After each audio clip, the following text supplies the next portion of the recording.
जो क्वेश्चन है वो पहले दिखाओ। प्रियंका, CHSL में जो 10 से 15 ऐसे की बात कर रहे हो आप, पिछले साल तक का जो ऐसे है वो आपको वॉल्यूम 3 में मिलेगा, जिसमें ट्रिपल तलाक भी है, बहुत सारे ऐसे मुद्दे हैं जो पिछले साल तक इम्पॉर्टेंट थे। ठीक है, उसके बाद लास्ट क्लास का जो आप लोगों का कुछ कंसर्न था वो मैं डिस्कस कर लूँ। आप JNK बोल दो, कोई नहीं, कोई प्रॉब्लम नहीं है। जम्मू एंड कश्मीर एक बार लिखने के बाद पहली बार जम्मू एंड कश्मीर लिखना, फिर JNK लिखना।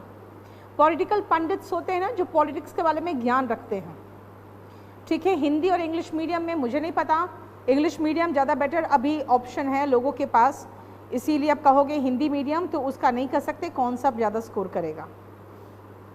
फॉर्मेट मैंने पहला क्लास में क्लियर कर दिया है ऐसे और लेटर का, वो आपको पता होना चाहिए।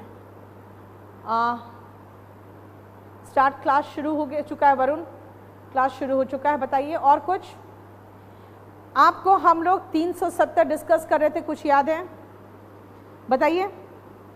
370 मैंने डिस्कस किया था, मैंने 370 जो आर्टिकल 370 है उसको डिस्कस करने के बाद मैं कहाँ पहुँच गई थी बताइए? मैं ये 35A में पहुँच गई थी और मैंने 35A के बारे में बताया था कि किस तरह से वो right to life with dignity के भी खिलाफ है, क्योंकि वहाँ पे जो वाल्मीकि समाज के सफाई कर्मचारी गए थे उनके साथ क्या ट्रीटमेंट हुआ, यानी कि उनको वहाँ के रेसिडेंशियल सर्टिफिकेट भी नहीं मिला, परमानेंट रेसिडेंट भी नहीं माना गया, जिसके कारण उनके बच्चे अभी भी सफाई कर्मचारी के ही काम कर सकते हैं। वो चाहे जितना पढ़ ले वो सफाई कर्मचारी बनेंगे, और अगर हायर स्टडीज़ में जाएंगे तो हायर स्टडीज़ में उनका नाम इसलिए नहीं लिखा जाएगा क्योंकि वहाँ पे परमानेंट रेसिडेंट सर्टिफिकेट चाहिए जो उनके पास नहीं है। अगर वो वापस यहाँ लौट के सोचेंगे कि हम चलो सेंट्रल गवर्नमेंट का जॉब ले लें तो उनको शेड्यूल कास्ट में भी नहीं माना जाएगा क्योंकि वो SC कैटेगरी को बिलोंग नहीं करते, वो वहाँ शिफ्ट कर गए। यानी भारत का जो भी कानून है, जो भी सुविधाएं हैं वो उनके लिए मौजूद नहीं है, तो वो ना घर के रहे ना घाट के रहे, है ना। फिर मैंने आपको बताया था कि 35A जेंडर बायस्ड भी है, क्योंकि अगर कोई लड़की अगर इंडिया की किसी दूसरे स्टेट से शादी कर लेती है लड़के से तो उसका सारा राइट इनहेरिटेंस का ख़त्म हो जाता है, उनके बच्चे भी वो इनहेरिट नहीं कर सकते। लेकिन अगर पुरुष कोई पाकिस्तानी महिला को भी ले आएगा तो महिला को भी राइट मिल जाएगा परमानेंट रेसिडेंट का, साथ में जो बच्चे होंगे उनके पास भी इनहेरिटेंस का राइट होगा। तो ये जेंडर बायस्ड भी कानून था 35A, ये मैंने आपको यहाँ तक ख़त्म किया था। ठीक है, कुछ पूछना है तो यहाँ तक पूछो, क्योंकि कभी कभी आप लोग देखो, एक चीज़ मैं बताती हूँ आपको। उस दिन मेरा गला बिल्कुल बैठ गया था, तो मैंने कहा कि बच्चों को नुकसान नहीं होना चाहिए, इसलिए संडे को, क्योंकि यहाँ संडे को बिल्कुल मेंटेनेंस का काम चलता है, तो मैंने संडे को बुला के क्लास का रिकॉर्डिंग घर में करवाया और उसके बाद आपको मैंने मंडे को कल चलवा दिया। तो मैं चाहती हूँ क्लास मिस ना हो, इसलिए बीच में कभी ऐसा कुछ प्रॉब्लम होता है ना, देखो ये डिस्क्रिप्टिव क्लास है, डिस्क्रिप्टिव क्लास में मुझे प्रिपेयर्ड होकर आना पड़ता है, क्योंकि ये नॉर्मल ग्रामर क्लास नहीं है, इसमें बहुत करंट वगैरह की नॉलेज चाहिए। तो अगर कभी बाय चांस ऐसा कोई प्रॉब्लम होता है तो मैं उसको ऑफलाइन चला के और उसके बाद लोड करना चाहूँगी, क्योंकि मैं चाहती हूँ प्रिपेयर्ड होके आना।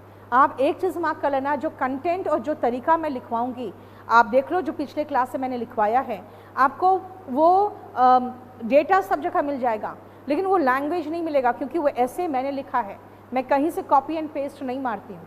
इसलिए थोड़ा सा आप समझो कि डिस्क्रिप्टिव क्लास में एक क्लास लेने के लिए आपको उस पर पूरा रिसर्च करना पड़ता है उस टॉपिक में। बताइए, अब आप चाहते हो टॉपिक अभी डिस्कस करना तो मैं बता दूं आपको। जैसे एक तो 370 हो गया, चंद्रयान बहुत इम्पॉर्टेंट हो गया, उसके बाद जो वाटर पे मोदी जी ने कहा था कि जो पानी से रिलेटेड है ना, वाटर क्राइसिस पर, उसके बाद फिर प्लास्टिक बैन पर, फिर नया ट्रैफिक रूल्स जो है उस पर बात कर रहे हैं, उस पर भी आना चाहिए। ठीक है, तो ये सब बहुत इम्पॉर्टेंट पॉइंट्स, जैसे वन धन योजना, पिछले बार जन धन योजना की बात थी, इस बार वन धन योजना की बात हो रही है। तो ये कुछ इम्पॉर्टेंट पॉइंट्स हैं, वो मैं धीरे धीरे करूँगी। अब हो गया 35A की खामियां मैंने बता दी है ना, अब आगे लिखिए पहले, उसके बाद समझाएंगे।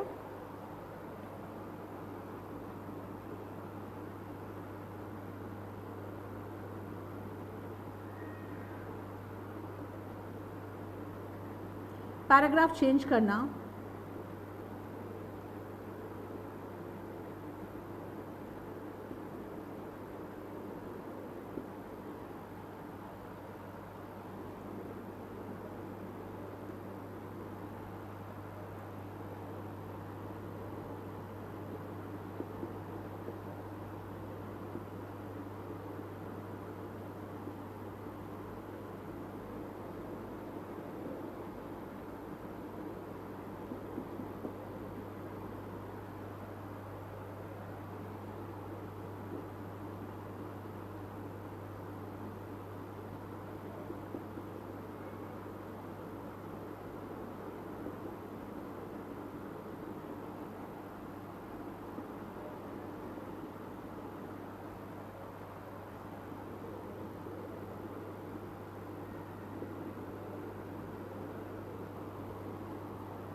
बेटा मैं बता रही हूँ,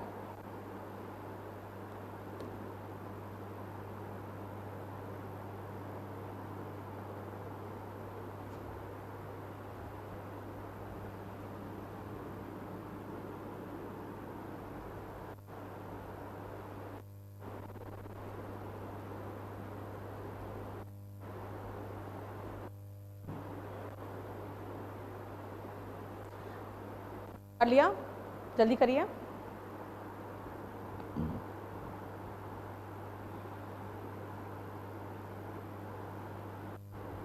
A strong government with a clear intention to bring the inhabitants of Jammu and Kashmir into the mainstream of the society was much needed। बहुत ज़रूरी था, एक क्लियर इंटेंशन, वहाँ के एक स्ट्रॉन्ग गवर्नमेंट की ज़रूरत थी जिसका क्लियर इंटेंशन हो कि जम्मू एंड कश्मीर के जो निवासी है उनको main stream of the society में लाया जा सके।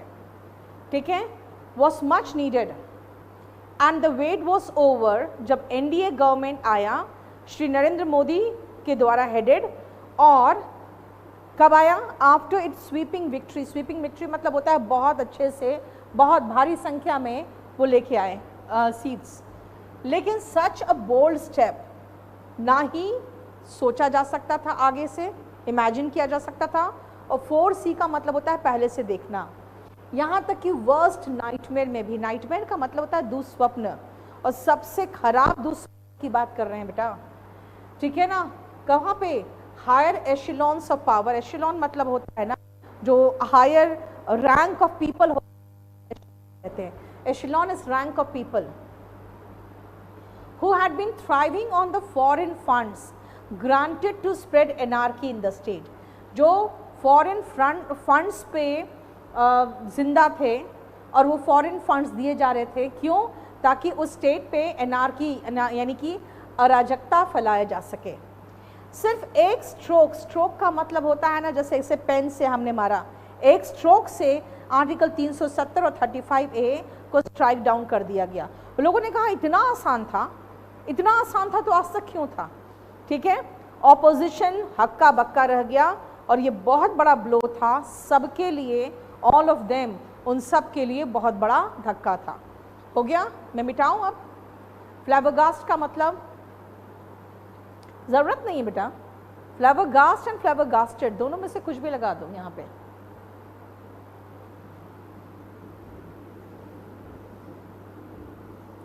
वो हक्का बक्का रह गए क्योंकि ये ब्लो इनके लिए बहुत बड़ा था।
Yes, Priyanka, one thing more.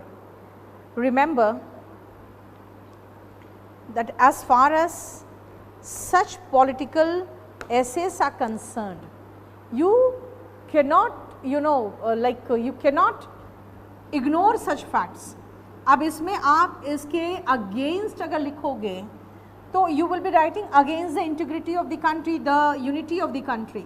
इसके फेवर में लिखोगे तो हो सकता है आप कहोगे कहीं ऐसे व्यक्ति के पास चले जाएं जो इसके फेवर में हो, जो इसके अगेंस्ट हो. तो वो तो यूपीएससी वाले ही परेशान रहते हैं इस चीज़ से कि भाई वो लिखते हैं गांधी पे और चला जाता है जेएनयू के प्रोफेसर के पास चेकिंग होने. तो इसका तो खर्जाना भुगतना पड़ता है, वो डिपेंड करता है किसके पास जाता है करेक्शन होने.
See Varun, if I dictate I have no problem, मेरे लिए आसान हो जाएगा.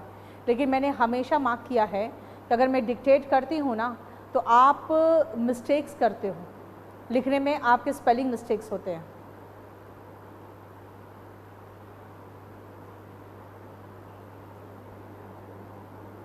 नाउ सी, क्या इम्प्लीकेशंस है रिमूवल ऑफ आर्टिकल 370 का?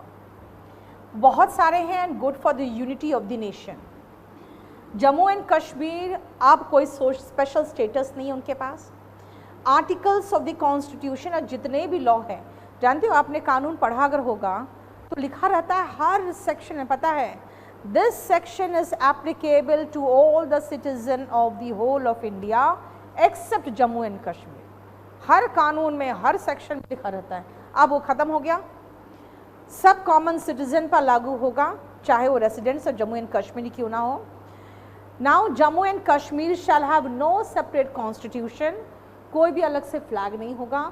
वहाँ पे माइनॉरिटीज़ को वैसे ही रिजर्वेशन मिलेगा जैसे रेस्ट ऑफ द इंडिया में माइनॉरिटीज़ यानी कि मुस्लिम्स वगैरह आ रहा है, ठीक है।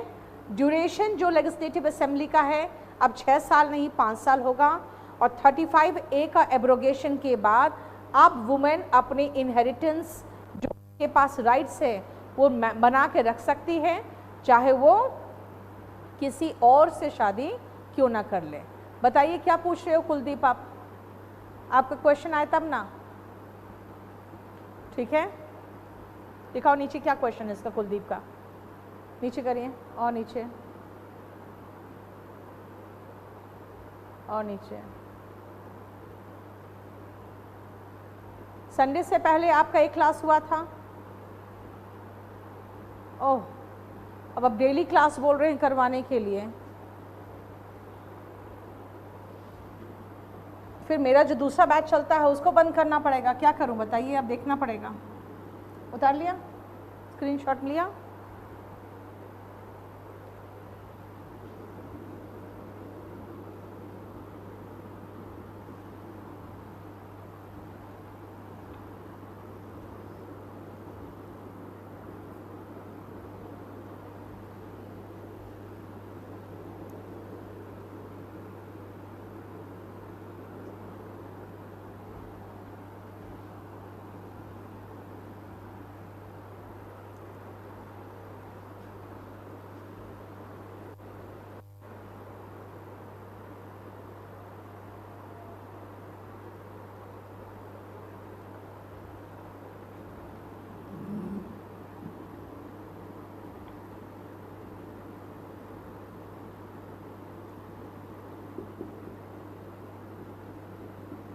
पैराग्राफ चेंज करोगे अब?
उतारिए।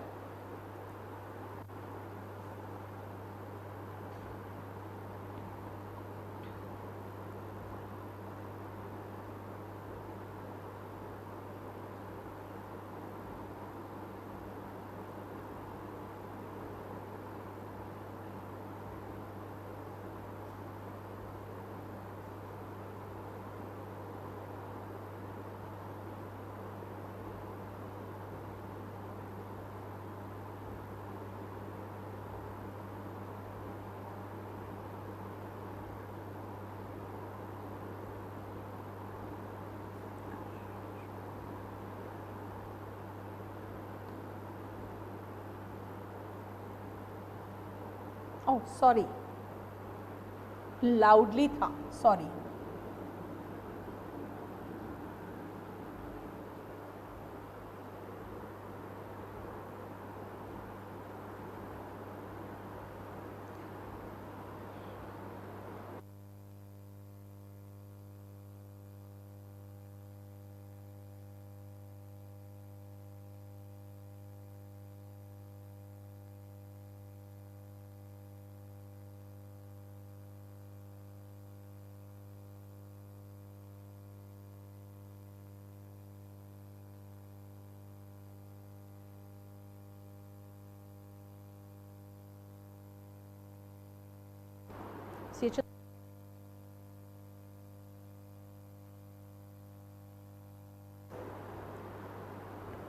CHSL वालों को मैं आज प्लानिंग कर लेती हूँ कैसे आप लोग के लिए क्लास ज़्यादा कर सकते हैं।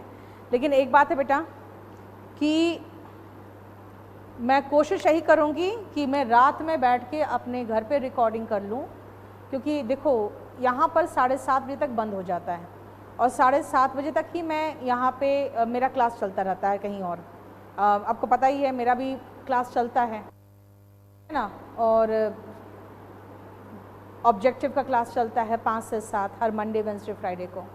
मेरी कोशिश यही है, रुक जाओ, आज मैं आपको फेसबुक में बता दूंगी कि कैसे कर सकते हैं। ये आपके पास मैसेज पहुंच जाएगा। जो आपका डिमांड है, जायज़ डिमांड है कि एग्ज़ाम है तो उसके पहले आपको ज़्यादा चाहिए। देखो, एब्रोगेशन ऑफ आर्टिकल 370 ने बहुत अच्छे से वेल तरीके से नहीं लिया गया लोकल्स के द्वारा भी, क्योंकि उनके पास जो डुअल सिटीजनशिप था, एक इंडिया का था और एक उनके स्टेट का था, वो ख़त्म हो गया। पॉलिटिशियंस भी बहुत ज़्यादा खुश नहीं उससे। इट हैज़ ट्रेंड, देखो relation of India and Pakistan भी बहुत ख़राब हुआ है उसके बाद से, क्योंकि पाकिस्तान को बिल्कुल पसंद नहीं आया 370 धारा हटा है तो।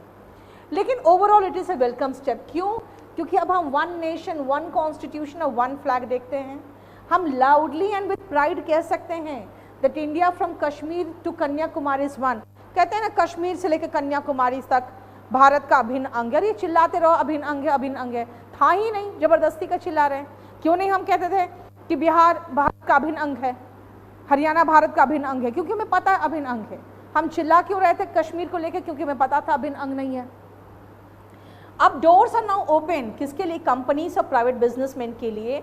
वो बिजनेस लगा सकते हैं, वहाँ पे फैक्ट्रीज लगा सकते हैं और मौके दे सकते हैं लोकल्स को।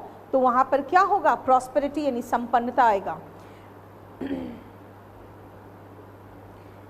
प्रॉस्पेरिटी से आने से क्या होगा ना, जो अनएम्प्लॉयमेंट था, अनएम्प्लॉयमेंट फर्टिलाइजर का काम कर रहा था। किस चीज़ के लिए? वो employment working age fertilizer will go and we will see the Kashmir, sorry एक सेकंड रुको, unemployment working age fertilizer for terrorism. यहाँ पे एक वर्ड छूट गया, working age fertilizer for terrorism. जो टेररिज्म फैलाने के लिए अनएम्प्लॉयमेंट एक फर्टिलाइजर का काम करता था कि ठीक है आप पत्थर फेंको, 500 रुपये मिलेंगे, पत्थर फेंको। बस लड़के पत्थर फेंक रहे हैं क्योंकि उनको 500 रुपये मिल रहा है।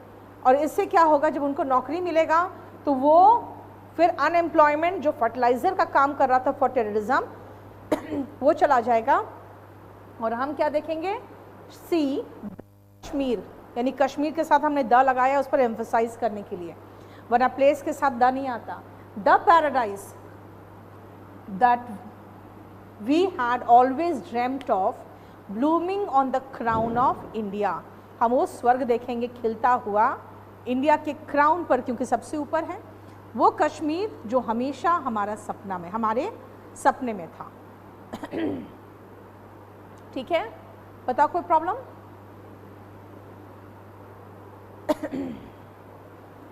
So we have finished this topic, that is Article 370. ठीक है,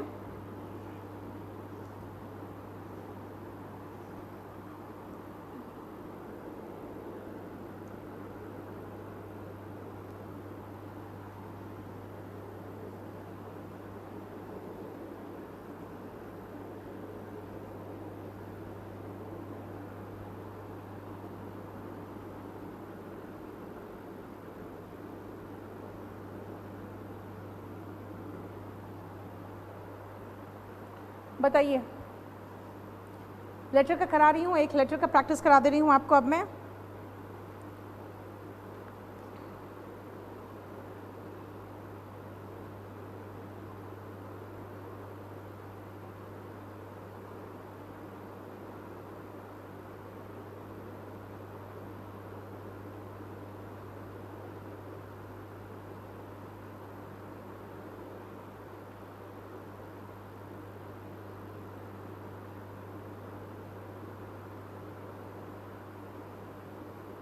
एक सेकेंड रुकिएगा।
लिखिए,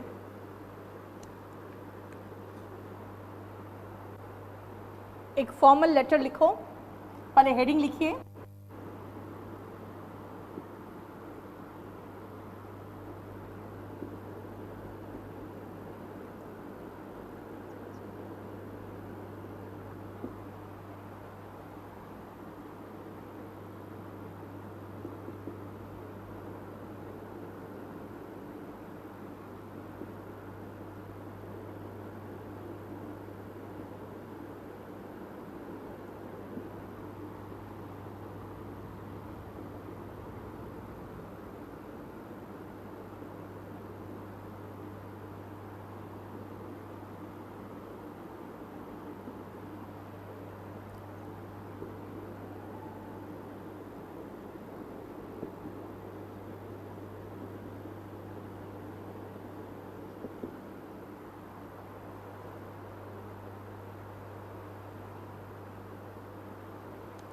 बैकअप वीडियो कब तक अवेलेबल हो जाएगा? अभी का? इसके पहले वाला तो अपडेट है, आज का भी अपडेट कब होगा? कल तक हो जाएगा बेटा, कल तक हो जाएगा। चलो अब आओ, write a letter to the finance minister requesting him और हर, हमें पता है फाइनेंस मिनिस्टर अभी महिला है, to take measures to control the slump in auto sector. इसका मतलब है, देखा जाए तो मैं आपको करा रही हूँ लेटर, लेकिन ये अगर आप देखोगे तो इसको ऐसे के रूप में भी ले सकते हो, रिसेशन इन ऑटो सेक्टर, या रिसेशन की बात कर दे, है ना। तो आ जाओ, कैसे लिखेंगे? सबसे पहले शुरुआत करेंगे, हमें पता नहीं, मेरा नाम भी नहीं दिया है, मेरा एड्रेस भी नहीं दिया है, तो मैं लिखूंगी एग्जामिनेशन हॉल। अपना नाम प्लीज मत लिख देना, नहीं तो 0 मार्क्स आएगा। न्यू दिल्ली, ठीक है। उसके बाद डेट डालेंगे,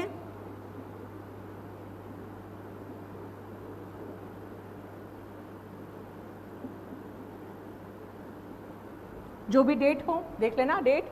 अच्छा, मेरा हैंड राइटिंग जो होगा, मेरी हैंड राइटिंग देखो बिल्कुल एक मार्जिन बनाएगी, ठीक है।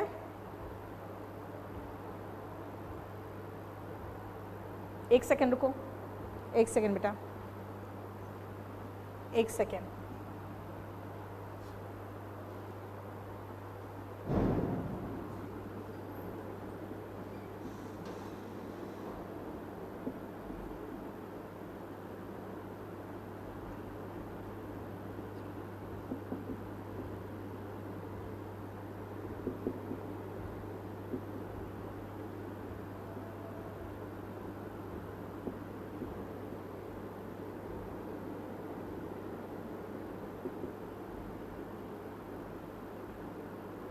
उसके बाद एक लाइन छोड़ के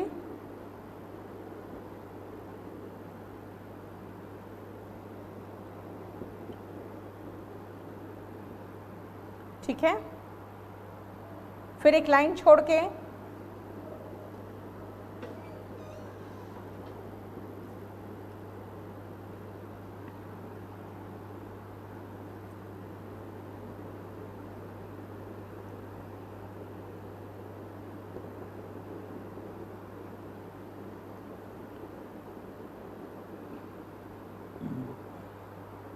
ठीक है। इसके पहले आप सर या मैडम लगा सकते हो, या इसके बाद सर और मैडम लगा सकते हो, आपकी मर्ज़ी।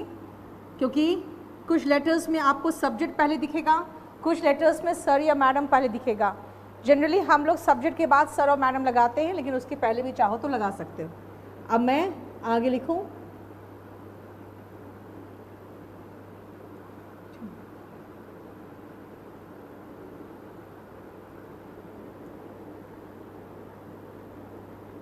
रिस्पेक्टेड मैडम जो है ना वो सुपरफ्लुअस है।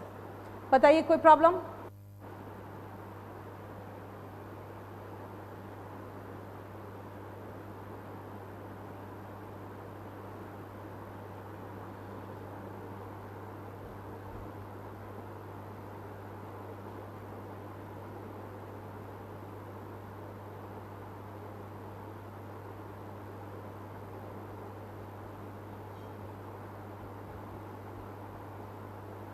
लिखो।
पहले इतना उतारिए।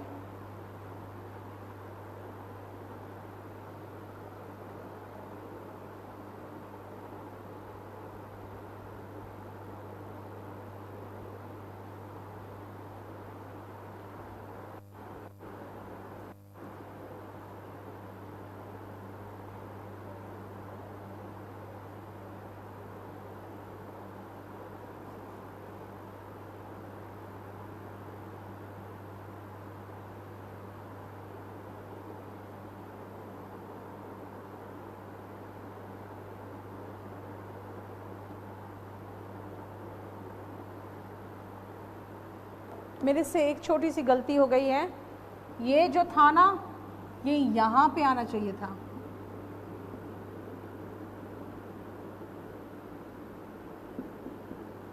ठीक है,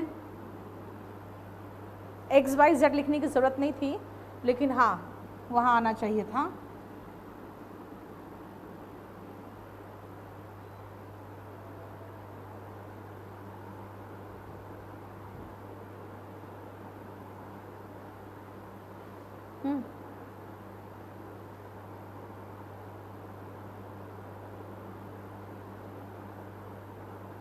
कोशिश आई है, अब रुको,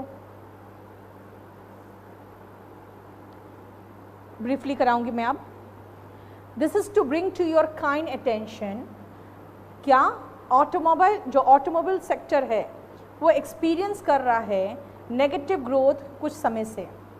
सिचुएशन अब अलार्मिंग हो चुका है, बहुत ही ज़्यादा खतरनाक हो रहा है, और फॉल जो है अब जो ग्रोथ का रेट नीचे जा रहा है, स्टीपेस्ट है, सबसे ज़्यादा स्टीप है 19 ईयर्स में, और 2,15,000 लोगों ने अपनी नौकरी खो दी है, और ये सिचुएशन है जो बहुत ही अलार्मिंग है। आगे लिखिए।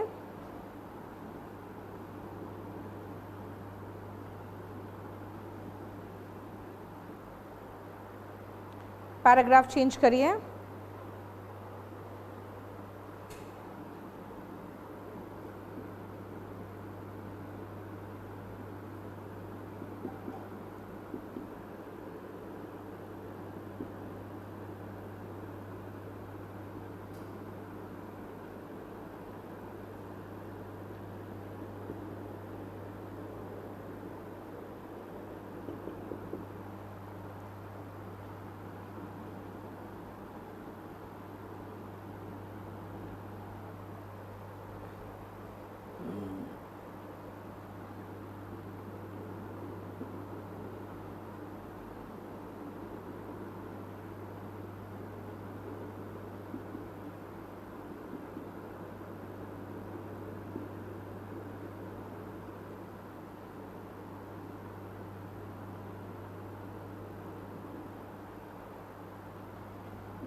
आ रही है?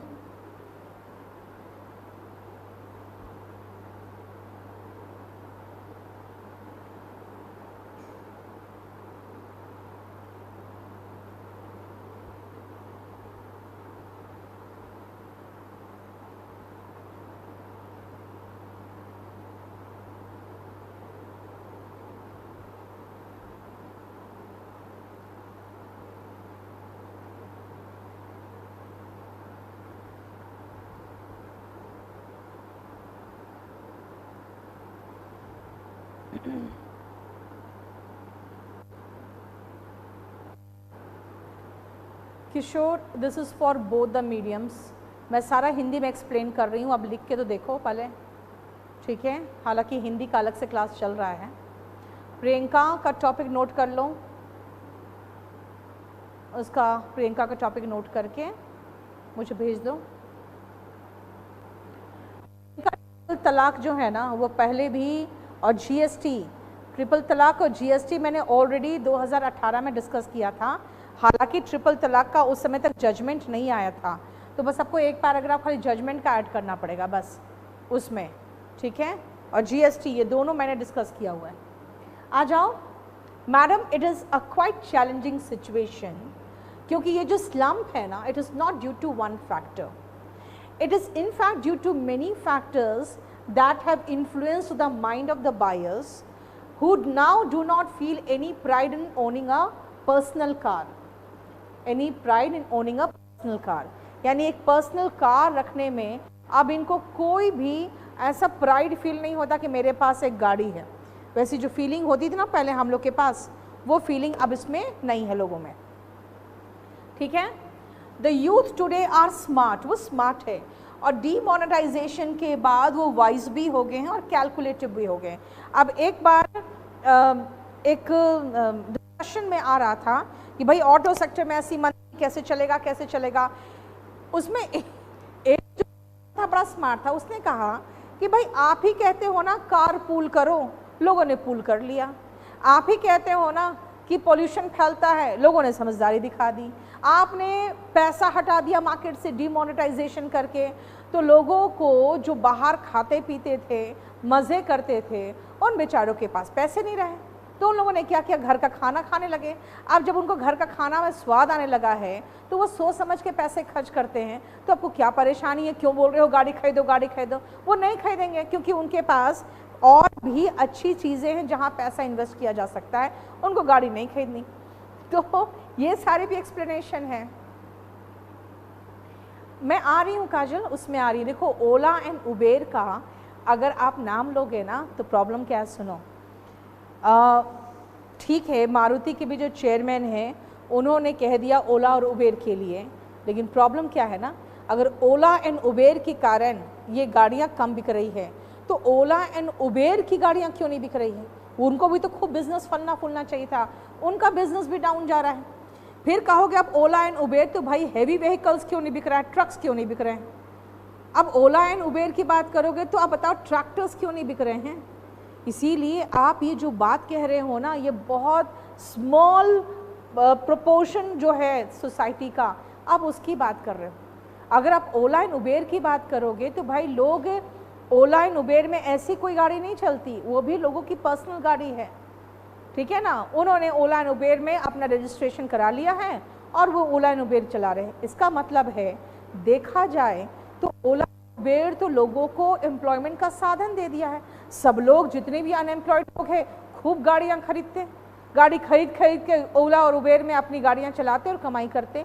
लेकिन ऐसा नहीं है कि उनका भी बिजनेस चल रहा, उनका बिजनेस भी गिर रहा है। तो इसीलिए आप जो सोच रहे हो ना ओला एंड उबेर की बात, वो बात छोड़ दो, क्योंकि उस पर बहुत कटाक्ष और बहुत मजाक बन चुका है। हालांकि चेयरमैन आके उन्होंने कहा नहीं ये बात सही है, तो देखो बचाने वाली बात है, ये सब बातें बहुत सही नहीं होती। आ जाओ, हाँ ये क्या है कि डीमोनेटाइजेशन के बाद लोग कैलकुलेटिव हो गए हैं, क्योंकि पैसे इतने 3 महीने तक लोगों के पास पैसे नहीं थे, तो समझदारी आ गई स्पेंड करने में। कंज्यूमर्स अब डिज़ायर्स थोड़ा और नीचे चला गया है, क्यों? क्योंकि देखो कॉस्ट ऑफ व्हीकल्स, इस पर हम डिस्कस करेंगे। जीएसटी कम कर दे तो कॉस्ट ऑफ व्हीकल कम हो जाएगा, इसकी बात करेंगे। इंक्रीजिंग फ्यूल प्राइस, इसका मतलब है सरकार को उन गाड़ियों को अब प्रमोट करना चाहिए जो इलेक्ट्रिसिटी से चलती है ना, इलेक्ट्रिक कारों को प्रमोट करना चाहिए। Hike in vehicle insurance, insurance पे बहुत पैसे खर्च होते हैं साल में, उस पर कुछ होना चाहिए। उसके बाद बैंक्स, पहले बैंक्स ऑटो लोन बांटती थी, तुम ले जाओ, लेकिन उसके बाद क्या हुआ ना, ये जो नीरव मोदी और विजय माल्या और बहुत सारे ऐसे एपिसोड्स हुए जिसमें लोगों ने पैसा मार लिया, अब वो भी रिलक्टेंट है, वो भी जल्दी ऑटो लोन्स नहीं दे रहे हैं, बहुत सोच समझ के पैसा देते हैं। और दूसरी बात है, ओवरऑल लिक्विडिटी क्रंच है मार्केट में। पिछले 3-4 सालों से कोई भी व्यापारी खुश नहीं है, अनएम्प्लॉयमेंट है, पैसा नहीं है। अब मैं कैसे लिखूं कि पैसा नहीं है, क्योंकि यूथ के पास रोजगार नहीं है और बिजनेसमैन दुखी है, ये सब लिख के मैं सरकार को खिलाफ करूंगी। तो मैंने क्या लिख दिया, सीधा सीधा लिक्विडिटी क्रंच है in the market due to overall recession, ये लिख दिया मैंने। बताइए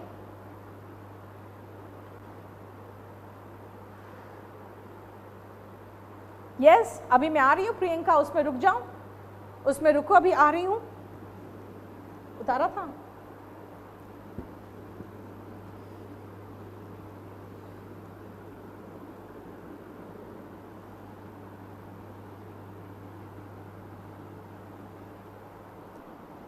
आप पैराग्राफ चेंज करोगे।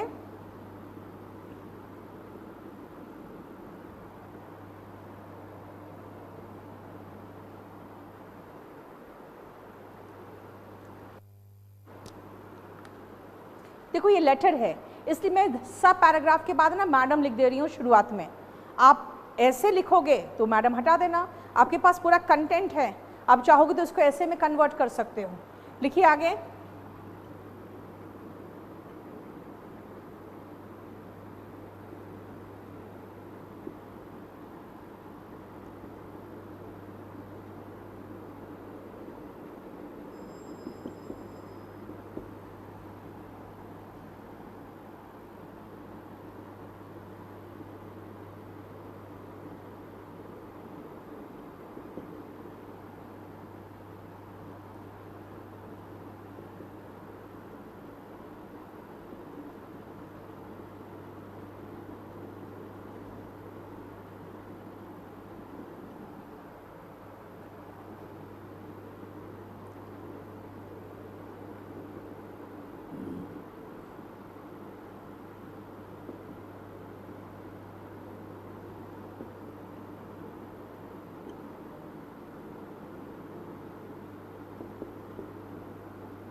पल इतना उतार लीजिए।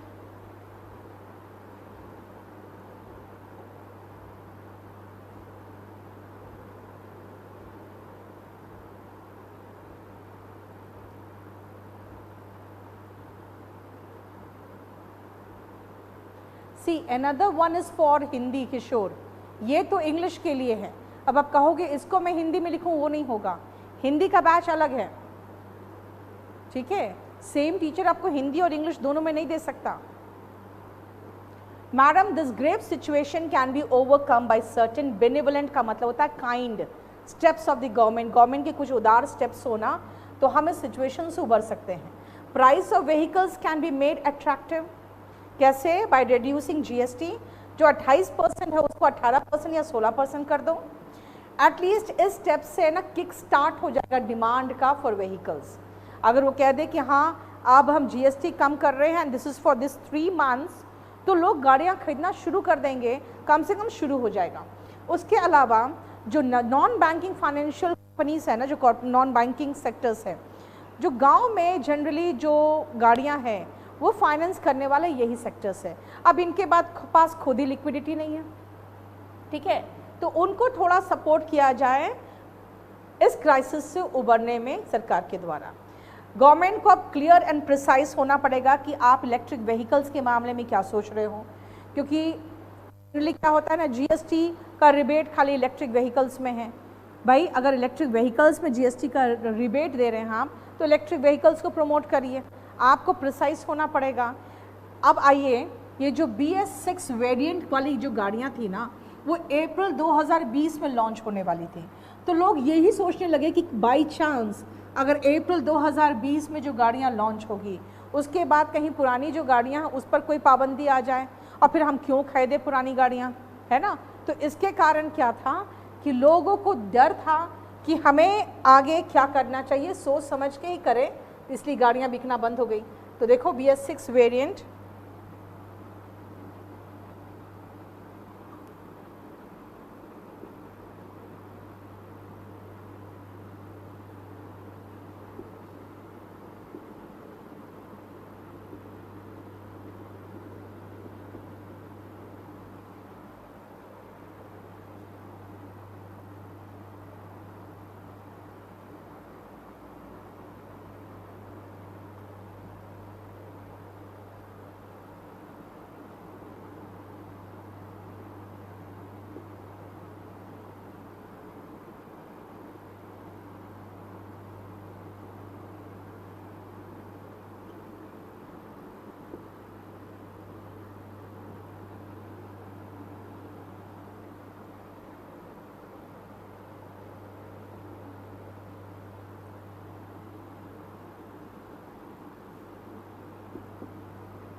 उतारिए।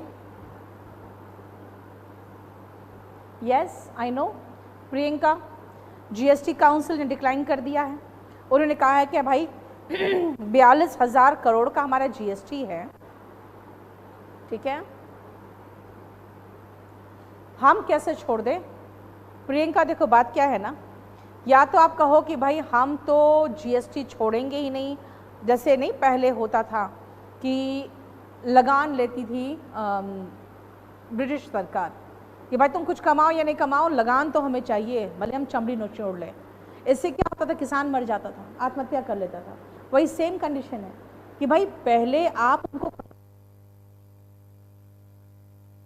बूम आएगा फिर से बढ़ा दो, लेकिन आप अभी भी अगर कम नहीं करोगे तो वो बूम तो आ ही नहीं सकता, तो पूरा खत्म हो जाएगा। आप लगान लेते रहो, किससे लोगे, लेते रहो। तो जीएसटी काउंसिल ने जो किया है वही काम किया है जो पहले होता था। Now see to some sorry,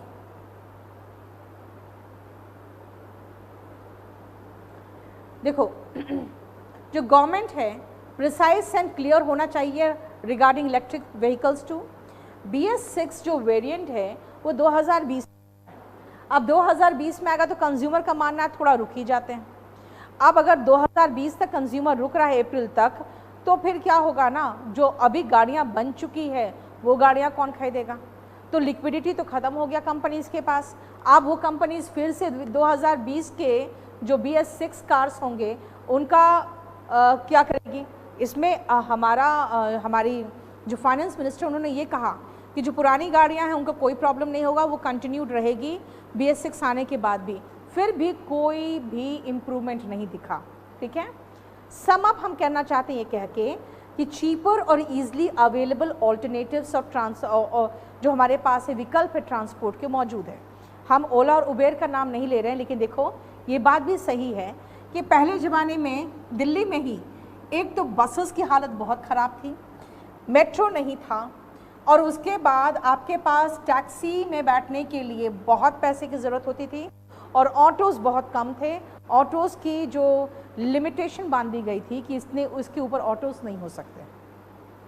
आज क्या है, आप ओला उबेर मंगा लेते हो तुरंत, आपको गाड़ी पार्क करने का झंझट नहीं है, आपको ड्राइवर्स रखने का झंझट नहीं है, आपको ओवर जो कॉस्ट होते हैं, आपको सफाई कराना ही है अपनी गाड़ी की, मेंटेनेंस कराना है, इंश्योरेंस लेना है, ड्राइवर्स चाहिए। कहीं भी पार्क करोगे वहाँ पे पार्किंग चार्जेस हैवी है, पार्किंग चार्जेस का हैवी बनाया गया भाई ताकि लोग गाड़ियाँ कम खरीदें।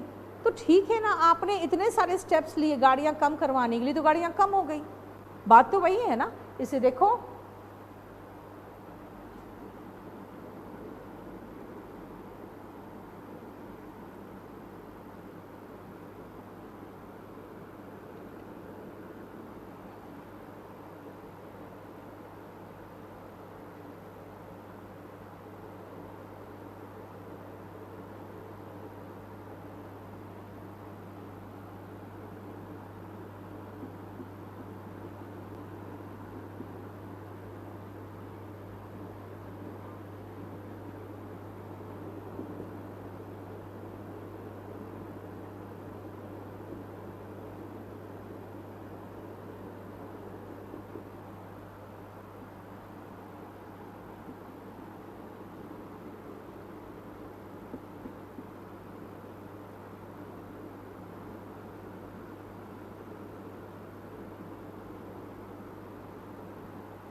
यस प्रियंका, आपका बिल्कुल सही कहना है।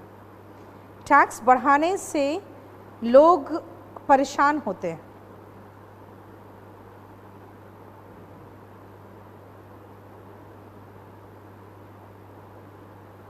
हो गया?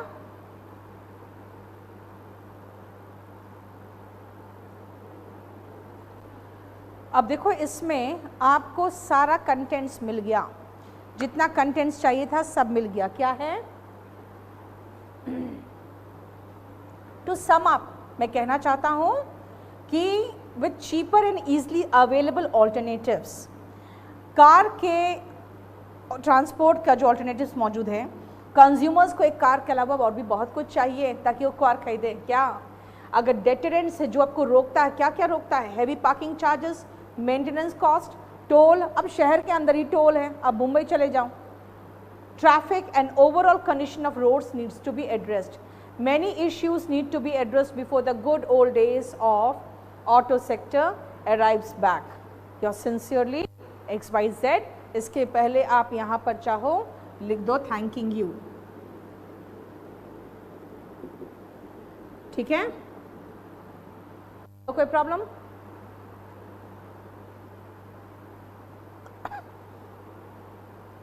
इसको चलो अब मुझे देखने तो मैं कहाँ टाइम निकाल पाती हूँ आपके लिए, क्योंकि आप कह रहे हो रोज़ क्लास, तो उसके लिए मुझे देखना पड़ेगा बेटा। ऐसे फ़िलहाल हमने 2 टॉपिक डिस्कस कर लिया है, दोनों टॉपिक में सफिशिएंट मटेरियल आपको मिल गया, और वो दोनों टॉपिक है, एक तो जीएसटी का ऑटो रिसेशन डिस्कस कर दिया आपका लेटर में, और एक 370 डिस्कस कर दिया। दोनों बहुत इंपॉर्टेंट टॉपिक है, ठीक है? नेक्स्ट डिस्कस करूँगी मैं चंद्रयान का, मोस्ट प्रॉब्ली चंद्रयान डिस्कस करूँगी, वो भी बहुत इंपॉर्टेंट टॉपिक है। चलिए, थैंक यू सो मच।